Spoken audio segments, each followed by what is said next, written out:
America అధ్యక్షుడిగా Donald Trump విజయం తర్వాత ఒక్కసారిగా బంగారం ధర బాగా తగ్గిపోయింది. 82,000 నుండి దాదాపు 75,000కు చేరుకుంది.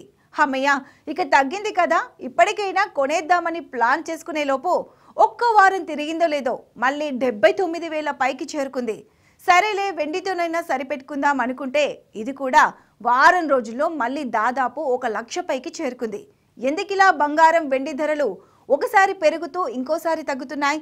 మరి పెట్టుబడుల కోసం మళ్ళీ బంగారం కొనాలా వద్దా? త్వరలో బంగారం ధర ఇంకా పెరగనుందా? Let's watch the story. మహిళ జీవితంలో బంగారానికి ఉన్న ఇంపార్టెన్స్ దేనికి ఉండదు. ఇంట్లో ఏ చిన్న శుభకార్యం జరిగినా సరే తప్పకుండా బంగారం కొనాల్సిందే. ముఖ్యంగా మన భారతీయులకు బంగారం అంటే ఎక్కువగా ఇష్టం. కాలం కలిసి రాక ఏదైనా నష్టం వస్తే మన బంగారం ఉందిలే అనే నమ్మకం ఉంటుంది. అందుకే అప్పు చేసైనా సరే బంగారం కొనేస్తారు.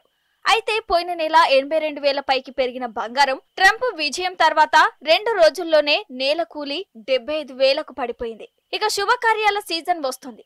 బంగారం కొనేద్దామని ప్లాన్ చేసుకునే లోపే ఒక వారంలోనే ఇప్పుడు మళ్ళీ 79,960కి పెరిగింది. బంగారం ధరలు మళ్ళీ పైకి చేరుకుంటున్నాయి. శుభకార్యాలతో పసిడికి మళ్ళీ డిమాండ్ పెరిగింది. దీంతో పోయిన వారం తగ్గిన రేట్లు మళ్ళీ పుంజుకున్నాయి. పెళ్లిళ్ల సీజన్ అవడంతో చాలా మంది బంగారం కొనుగోలు చేస్తున్నారు. పోయిన వారం తగ్గిన కిలో వెండి ధర ఇప్పుడు మళ్ళీ పెరిగి 1,10,000కి చేరుకుంది. దీనిని బట్టి చూస్తే వచ్చే వారం బంగారం ధర 80,000 స్థాయికి చేరుకోవచ్చు.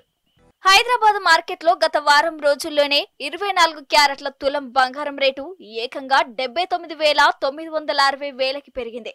హైదరాబాద్, విజయవాడ, విశాఖపట్నంలో 24 క్యారెట్ల 10 గ్రాముల బంగారం ధర 79,960 రూపాయలకు చేరింది. 22 క్యారెట్ల 10 గ్రాముల బంగారం ధర 73,000కి చేరింది.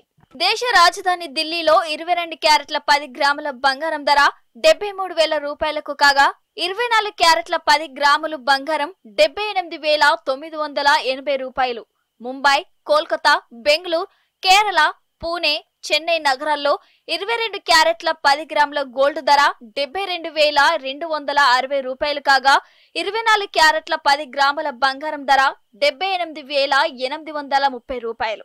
ఇక కిలో వెండి ధర ఢిల్లీలో 91,900 ఉండగా ముంబై, కోల్కతా, బెంగళూరు, కేరళ, పూణే, చెన్నై నగరాల్లో 1,10,000కి చేరుకుంది. బంగారం ధర మళ్లీ పెరగడానికి అంతర్జాతీయంగా నెలకొన్న ఉద్రిక్త పరిస్థితులే ప్రధాన కారణం. ప్రస్తుతం పశ్చిమాసియా దేశాల్లో ఇరాన్, ఇజ్రాయెల్ మధ్య యుద్ధం జరుగుతుంది. దీంతో క్రూడ్ ఆయిల్ ధరలు కూడా పెరగబోతున్నాయి. ఈ ప్రభావం ప్రపంచ వాణిజ్యంపై నేరుగా పడుతుంది. ఏది ఎలా ఉన్నా బంగారం ధరలు దిగిరావాలని సామాన్య ప్రజలు ఆశగా ఎదురు చూస్తున్నారు. సో చూసారుగా, ఇలాంటి ఇంట్రెస్టింగ్ వార్తల కథనాలతో మరో న్యూస్ ప్లస్ లో కలుద్దాం. నమస్తే.